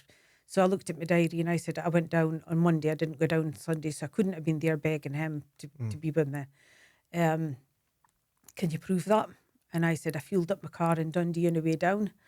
And they said, can you prove that? And I said, I've got the credit card receipt. Are you the only person that holds a card on this account? And I said, yes. And I said, and I most certainly wouldn't have driven to Glasgow on Sunday to drive back up to Dundee on Monday, put fuel in my car to drive back down to Glasgow to do a course. Just ridiculous. It wouldn't happen. Oh, well, can we have a copy of that credit card statement and we'll investigate that? They then said, couple of months after this man had raped me, he was working in Aberdeen, and because I was still working with him, I had agreed to take him lunch one day when he was working at a local school. When I was took his lunch over to him, I bought lunch for both of us, and I sat in the car. He came in, sat in the passenger seat of my car, and we were eating lunch, and he reached over and he put his hand on my thigh. After what happened in Inverness, I vowed he would never touch me again. I blame myself for not stopping him. I vowed he would never put his hands anywhere near me, and it would never happen. He leant over, he put his hand on my thigh, and he said, Inverness was amazing, I wouldn't mind some more. and I swung across and punched him in the face. And I says, get the fuck out of my car. He got out the car, and I then thought, what have I done? I'm going to lose my job if MD finds out that I've struck a colleague. So I immediately got out my car and said, I'm sorry, I shouldn't have hit you. Are you going to report me to work? And he said, no. And I thought, phew, what a relief. But I was still shocked because in all model life, I'd never hit another person before. And I was shocked that I'd reacted that way. But equally, I was adamant he was never going to put his hands anywhere near me again. The following day, he sent me a photo of a picture of a black eye and a cut down the side of his nose, and he said he told his wife that he'd shot his car boot on his face. During the grievance procedure, at the appeal hearing, during the procedures, they had said that I had struck him, I'd assaulted him. So therefore, they were painting me out to be the bad one because I'd been physically violent. I told them that I had hit him because he sexually assaulted me, and I seen him laying his hands on me again as a sexual assault. They dropped that from a grievance hearing. However, they reintroduced it at convenient times when they wanted to use it. They had then made up an accusation that I had gone out to see an employer, sign up a new employer, and that I'd been there for an hour and a half and I only did 10 minutes work. I had like a 20-page document for this new employer to fill in. I'd gone over the 20-page document with the digital pens that we used to use at the time. The pen had gone into my docking station. It logged the time I started filling in the form to the time I ended completing the form. They said that I spent 10 minutes doing work and the rest of the time gossiping with this man about this colleague who had been sexually harassing me, and I had bragged about punching him in the face. And then they said that I didn't do the work and somebody else had to go out and do it afterwards because I'd only spent the 10 minutes actually filling in a form. I logged into the computer system and the 30-page form or 20-page form, whatever it was fully completed in my handwriting on the system. Nobody else went out to redo it because I did it properly the first time. I also explained to this new employer about college placements, college timetables, the whole training scheme, because he was new and he was taking his son on as an apprentice. I spent a very, very thorough visit telling him all about the apprenticeship scheme. They said I didn't do my job right and that I'd bragged that I had punched this man. The meeting was on the 30th of April and it was the digital pen logged the meeting on a system. I didn't punch this man until the 8th of May. So apparently I bragged about it more than a week before I'd punched him. They needed to investigate that, funny enough, after my appeal. But then the appeal decision came through saying they uphold all the original decisions, no mention of any of the additional information I'd given them to evidence that what they were saying was ridiculous. It was all, whenever I could prove they were wrong, it was dropped, it was ignored, it was cast aside. Chucking little digs at you. See if this one works, see if that'll work. They just upheld all the original ones. It was torture. I loved CITB. I really believed in him. I was so broken when they did that to me. All I wanted was for them to say, it's all going to be okay, Jan, come back to work.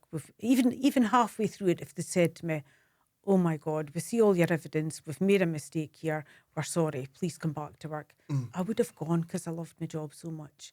Although it did reach a stage that I thought there was a point of no return, and I thought I can't work for people who will accuse me of lying about something like this. So I think eventually when they dismissed me, which was on the 3rd of May 2016, so almost a year after I raised a grievance. They dismissed you? They dismissed me. And when I was at my appeal, I went on to the disciplinary meeting afterwards, and the then head of apprenticeships said to me, your behaviour has been shocking. It really tore shreds off of me. And I said, if you'd like to let me explain why I behaved the way I did. And he says, be quiet, you will be given an opportunity to speak later. He then ripped me to shreds because I'd had a couple of appeal meetings where I could always justify my actions and why I'd behaved the way I had, and also evidence his actions. And each time I went to an appeal, they adjourned it because they had no answer for the evidence that I had. So I think that when this man came in that day, it was with the intention of not allowing me to speak so he could just dismiss me. Yeah. Because he said, you'll get an opportunity to speak later. The union rep had then put forward the case that they were being unreasonable. They implied I'd had an affair with this man and that I'd misused company time and equipment by being raped in company time. It's blamed to you again. Yeah. Everything's sorry. It's just your shoulders that how much weight is on there. And they said, you've misused company time and equipment, so therefore that's why I was facing disciplinary. However, it would appear I had an affair all by myself because he wasn't dismissed.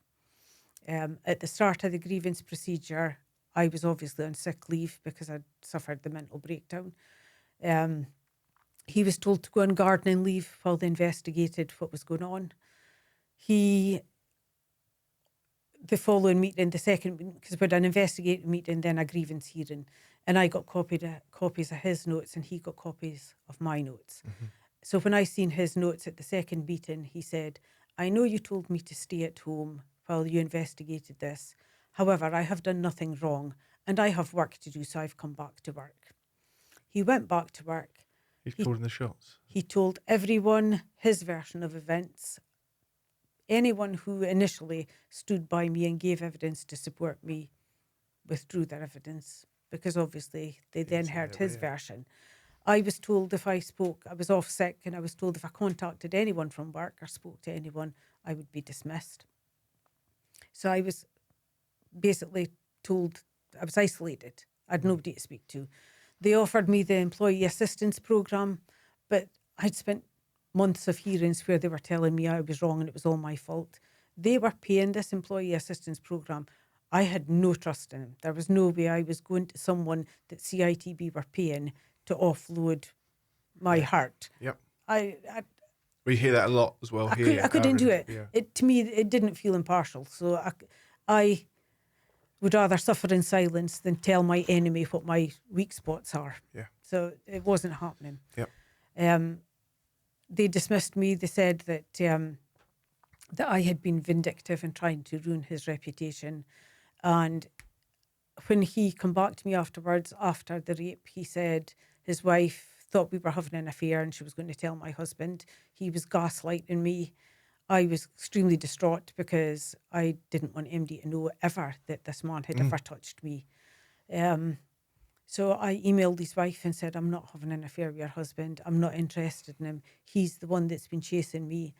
And I sent her the picture of his erection that he had sent me as evidence that he was the one that was chasing me. And CITB dismissed me for harassing her. Even though at my original decision letter that said that I'd been having a consensual relationship with him, the decision maker said that they would not uphold that I'd harassed his wife because it wasn't done in work equipment, it wasn't done in work time, and she didn't work for CITB, so they deemed it not to be relevant at all to the grievance procedure, although that's what I have in my dismissal letter. He was not dismissed. I think they retracted your dismissal back, effectively. Yeah. They changed their mind midway through. I appealed the dismissal. I went to an appeal meeting and I said, why was I dismissed for harassing his wife when my original letter said that wasn't upheld? I don't know what you're talking about. And I said, well, it's okay because I brought it with me. And I handed them the letter and they looked at it and said, oh, we'll look into this. And I then got a letter a few weeks later saying we uphold our decision to uphold your dismissal. He wasn't dismissed, but there was a reshuffle at CITB around about the 2016 time. So he took a early retirement package with a golden handshake, an enhanced pension and a glowing reference. I got a reference as part of my settlement agreement saying Jan worked at CITB from this date to that date. There was absolutely no recognition of the fact that I had attended the first two CITB awards down at the O2 Arena and then at Farmers Hall, I think was the second one, and where I nominated winning apprentices and the winning employer both years. Really, yeah. The first 2 years, I had 3 winners at the CITB Awards. There was absolutely no recognition for any of the good work I had done for CITB. I'd done leadership and management training because I wanted to progress within the company. And when I raised a problem, they ripped me to shreds. Yeah. They discredited me with everything they had. I didn't want a settlement agreement. I wanted them to say that they were wrong. I wanted them to say that what they did to me was wrong. And they wouldn't even do that. Even their apology letter that was part of my settlement agreement says, "We are sorry that you believe we behaved this way." It was a non-apology, and it wasn't Sorry even that signed. You believe that we acted this way. It So they're still wasn't- admitting that they've No, acted that way. No. And I didn't want the settlement. I fought long and hard. The union said to me, "CITB are offering you a fair settlement amount." They offered me £50,000, and I said, "It doesn't even cover my lost earnings, the time that I've been out of work since I've been fighting this. How is that fair when I've done nothing wrong?"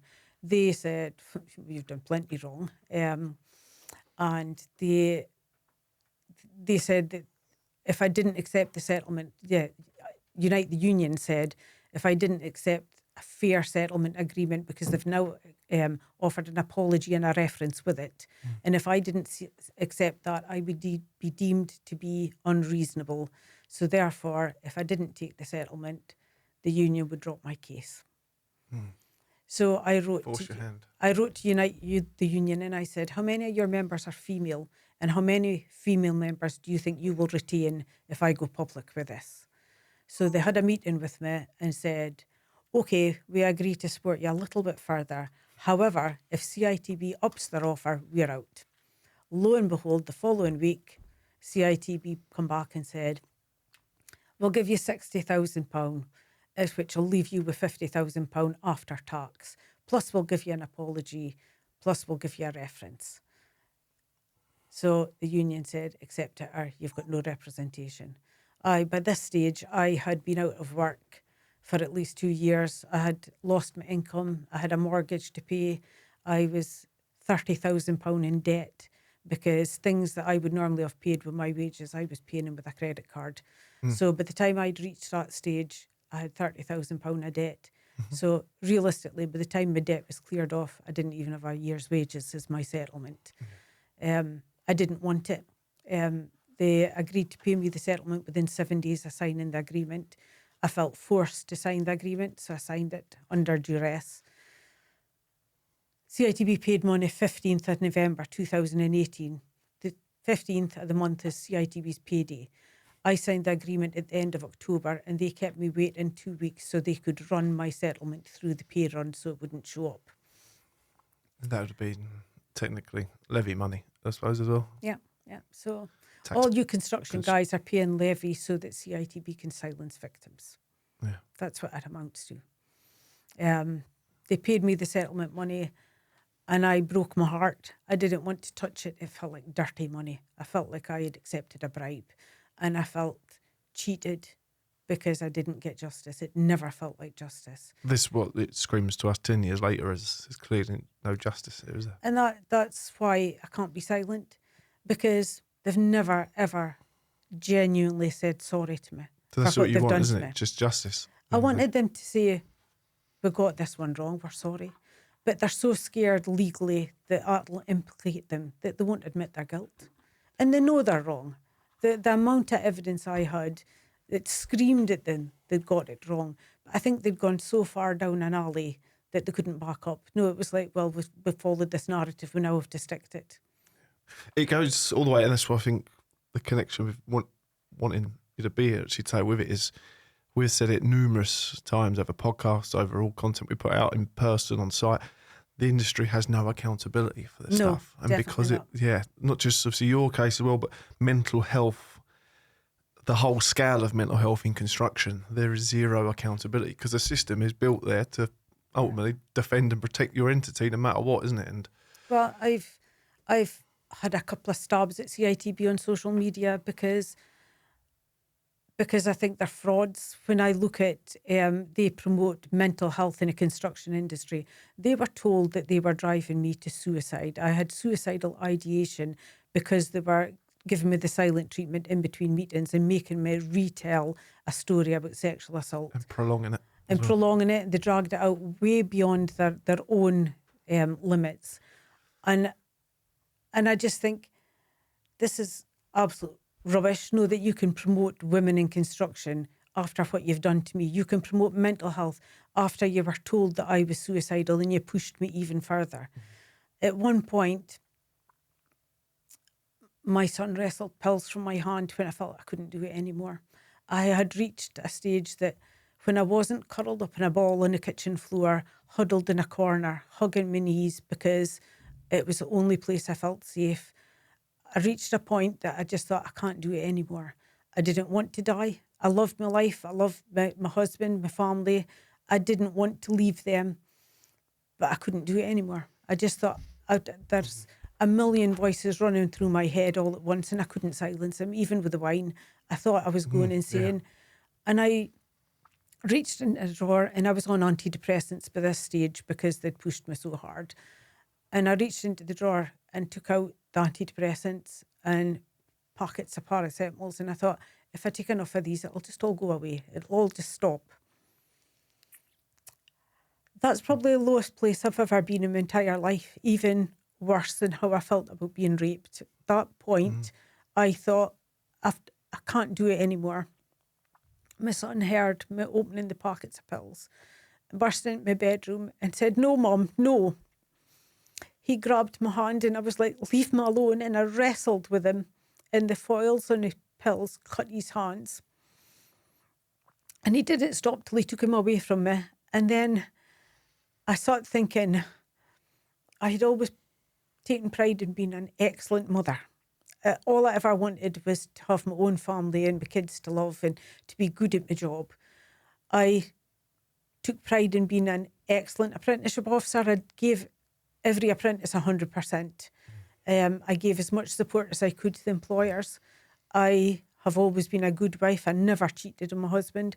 So I used to be quite proud of the fact I was a good mother, I was a good wife, and I was a good employee. CITB took all of that from me. I no longer felt like a good wife because I had been soiled by one of their employees. I was no longer a good mother because my son had to wrestle pills from my hands. And I was no longer a good employee because they discredited me. They made up anything just to try and make me look bad. So they weren't content with just making me go away. They had to completely destroy me to make me go away. And at that stage, I wanted accountability. I wanted them to come to me and say, "You mattered. You did well when you worked for us, and we're sorry that we broke you," because they broke me. Yeah. But I refused to stay broken because what they're doing is wrong, and I will never be silent. And when they wanted me to sign the confidentiality, I told them I was being forced into signing it. I didn't want to sign it, but there was no way I would ever sign confidentiality on that settlement agreement. And I said to my solicitor, if I can't... The mental aspect of having to do that as well. Shows how uneducated in the mental space it is, doesn't it? To silence someone with something so psychologically damaging. Not just that, they wanted me to silence my family. Family, yeah. My husband has been through hell. Can you imagine what it's been like when there was nothing he could do to help me? CITB were doing this to me, and I said to him once, "How do you feel?" Because obviously I had to keep checking in on his mental health, because although it was killing me, I was scared what it was doing to him. Because you get all of these do-gooders that say, if that was my wife, I'd have him killed. If that was my wife, I would do this. Do you not think he wanted to do that? But you can't just go and kill somebody just because that would make things right. Because it wouldn't. Because he wins again then. Because then the system would take Rob away from me, and I needed him, and I begged him, "Please don't do anything because I need you here with me." But CITB were responsible for his mental health after what they did to me as well. And your sons. And on my sons, on my daughters. Oh, yeah. And I just think they threw a bomb right into the middle of my family, all because I asked them to uphold their own policies. the scariest thing, and it comes back again to the different ways that we look at here. If you, God forbid, you did, and we're so glad you didn't take your life at that moment. But if it does happen, in the UK law, it would go down as a personal issue and not a workplace issue. Yeah. This is what just blows my mind. Like, how could that be not looked at? This has driven you to potentially make a decision like that. How can that not be looked at as a workplace issue? Not it. And I think, again, because the entities, these organisations and the UK law maybe just isn't educated in this subject of realising the damage that mental health is doing to people from, and I've seen it as well, I think, and it was, I will go back on it, but the quote I actually typed in doing a bit of homework on it is, there's many people out there who have been in your position of taking that decision in their own lives, and no employer has ever been held responsible for it on record since their start at the HSC. And it's, it leaves you speechless, doesn't it? That was one of the reasons that I didn't, because I thought CITB want me to disappear. And I thought... They win again then. They win again. And, well, actually, there were two main reasons I didn't take my own life. The first one was I hated to think what it would have done to my family. And I couldn't, because what CITB did to me financially ruined me. I mean, you have a life plan, you buy a house according to your means. I loved CITB. I was going to be there until I retired, and I was going to progress within the company. And I bought a house accordingly, one that I could afford, that I would manage to pay off the mortgage while I worked there. If I'd killed myself, my husband wouldn't even have had enough money to pay for my funeral. Now, even though I thought, I can't do it anymore, I love my family so much that I couldn't leave them with the burden of how we will sort out the finances, how will we even find money to cremate Jan. I couldn't do that to them. And I knew that not being able to protect me made Rob feel weak. And at one stage when I said to him, how do you feel? He said, I feel like I'm a caravan and I'm just getting pulled along at the back of all of this because I've got no control. Christ, yeah. And I thought, for a man that was the protector of the family, it reduced him to next to nothing. And I think I didn't want a settlement. And at one stage they said, sign the confidentiality. And I said, no. And they said, you won't get the money if you don't sign it. I said, I don't care about the money. I said, I don't care about the money. I want them to be held accountable for just about killing me. And it's easy, and I know I've said this to you, and that's why I think it needs to be addressed, is people look at it as in there's been an affair in the workplace and she's received a big payout. What's the problem, isn't it? I even had people saying to me, would you like to invest in my company with this big lump sum you've been given? And I said, I haven't been given a big lump sum. It's I haven't disgusting, even been compensated for what I've lost. And it shows the reason why I wanted to know the two sides to a story, because when I heard that and I see it, you look at it, go, yeah, just a big payment's coming. There's been an affair in the workplace. All the time in my head the last few months is there's two sides to the story. And it doesn't take much to ask you to then look at the time you had away from the workplace, and then you get that payment coming. That doesn't cover the time, let alone the psychological damage it's done and the toll it's taken on you and your whole family. This industry's wrapped up with one-sided stories, really. And I think that accountability piece, again, is, Christ almighty, the industry's got a long way to go. Because they don't listen. Yeah. They don't listen. It doesn't matter how much evidence I gave them. I was speaking to a brick wall. They just wouldn't listen.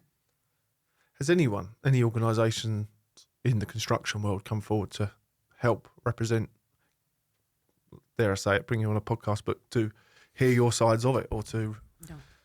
None?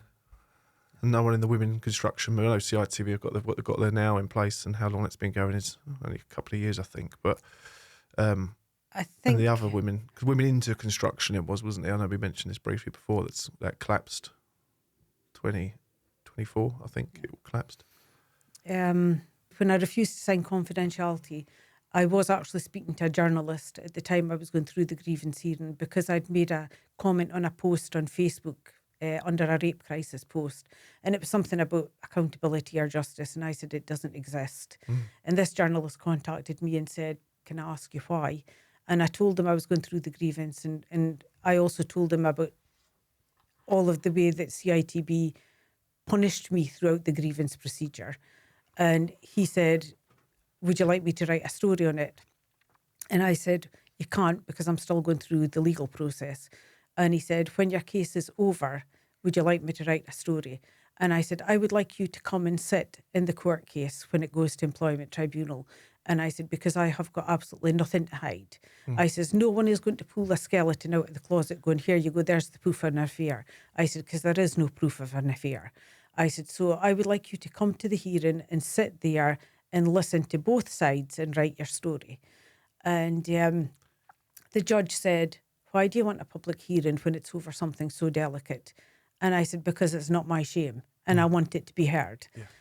He cast doubt over my credibility as a victim of sexual assault because I didn't want it private. I wanted people to know what CITB do to people who report abuse in the workplace. So I wanted it to be public. So this journalist had said, I'll write your story. So then when it came to the settlement, he said, I think you should take the settlement, John, because you're not always promised justice in an employment tribunal. He said, even if you win, he says, you're not always promised justice. I did take the settlement because I was forced to. The journalist wrote the story and it went out there. He asked CITB for a comment, and there's been a further 3 or 4 stories have appeared in the press since. When they approached CITB for a comment, he told me he'd approached CITB for a comment. I then received a private message on Twitter saying, hi, Jan, I am the head of the people team at CITB. We are concerned about our employees, past and present, and we'd like to reach out to you to offer you some counselling at our expense to make this better. And then they replied to the journalist, we have offered Jan counselling. Oh yeah, just because you knew that there was a newspaper article coming out and you needed a right to reply. I replied to the head of the people team saying, if you can give me back everything you've taken from me, and I listed all the mental health things they'd done to me, all of the way they'd spoken to me, the credibility they'd taken away, the reputation they'd ruined. I listed everything. And she wrote back, my offer of help remains the same. Didn't address any of the things that I said, you have done all of this to me, and you think offering me counselling. I said, I've had 5 years of counselling from rape crisis. So the tribunal side of it, this is obviously a case that is what it is, but you were in the court, how to word it, the criminal injuries compensation authority, isn't it? Okay, I should know. I've been there as well. I've been in front of that panel of judges as well who literally interrogate you. I know that one. I've been there, and it was, you are again the victim at blame, even though you're trying to justify it. But they've I'm not saying treated you, what's the way of saying it? They've put it down as you are a victim of a rape. In the court. And that is the Criminal Injuries Compensation Authority. I was awarded £11,000 as a victim of rape. The highest award you can get for sexual assault. Yeah. And I reported the rape to Police Scotland, and they said, I said to Police Scotland, I have a grievance procedure ongoing with CITB. Will this affect it? And they said no, their grievance procedure will not affect our investigation and vice versa. And I said that some of the things that I'd accused this man of, he had admitted in some of the grievance statements. And I said, you have my permission to request copies of these grievance notes that proves that he's admitted these things. And I then found out afterwards, because I never got justice, I couldn't understand why you can tell the truth and nobody can believe you. Yeah. So I did data subject access requests to Police Scotland, CITB, the solicitor, the union. I've covered all bases because I thought something's gone wrong here somewhere and I couldn't understand why. And if I had been a liar and I had been tripped up, I could understand it all falling to pieces. But when you're a victim that's telling the truth and no one will take you seriously, you search for the answers why it went so wrong. So I did the subject access requests and realised that the police officer that was investigating the rape had contacted CITB And the member of staff at CITB had emailed back saying that I was in a long-standing consensual relationship with this man that had turned sour, and that I had been dismissed as a result of this. So it didn't take into account the fact that CITB then compensated me for this dismissal because they were wrong, but the police judged my case on what CITB originally said that they couldn't evidence. CITB staff also told the police that I was in a consensual relationship where the exchanging of intimate images was commonplace. I never sent him intimate images. He sent me a picture of his erection, which I reported to the police. CITB totally discredited me by saying that I was exchanging these images. That never Police occurred. have listened. It's almost the CITB have controlled the police. Yes. Yeah. So not That's what only you're up did they against. ruin my career and my reputation, they also ruined my chances of justice within the criminal justice system. And there's a predator out there Yeah. working wherever it is, and they're just letting it slide. Been paid out. Been paid out to go out there And I asked the police, I wanted him charged at the very least with sending with an indecent image. Rape's very, very difficult to prove because when there's only two people there, it's his word against hers. Rapists tend not to bring spectators with him. So it is a very difficult crime to prove. But I could prove that he sent me indecent images. And I thought, if something will flag him up on the system as a sexual predator, the next person that reports him might not have to go through what I've gone through. So I wanted that mark on his copybook so that it would flag him up as a sexual predator should he do it again. And I haven't even got that. Yeah. Because CITB said I was in a consensual relationship where we exchanged images. So therefore, the Procurator Fiscal decided it wasn't in the public interest to prosecute him. So I got no justice anywhere. Yeah. And that is the one was just obviously come out this year as well to say that this can't go any further. At this stage, it's not going any further. No, that's separate. That's now the separate one. I, this year, applied to have the Court 3 agreement overturned because I feel that I signed it under duress. The judge questioned, why has it taken me so long? Well, a few reasons. First of all, when I signed the Court 3 agreement, a part of it says that I must agree to never sue CITB again. So therefore, I thought I'd signed away all my rights. I didn't think I could challenge it. I thought my rights had all gone. Yep. Because of my financial situation, because not only was I out of work for that couple of years, the grievance procedure was ongoing and illegal matters was ongoing, it left me so badly damaged. I never wanted an employer to have that power over me ever again. I thought CITB almost killed me, and I never wanted to give anybody that power again. Yeah. So it left me unable to work for quite a while. The only way I managed to get back into the workplace is I volunteered with victim support.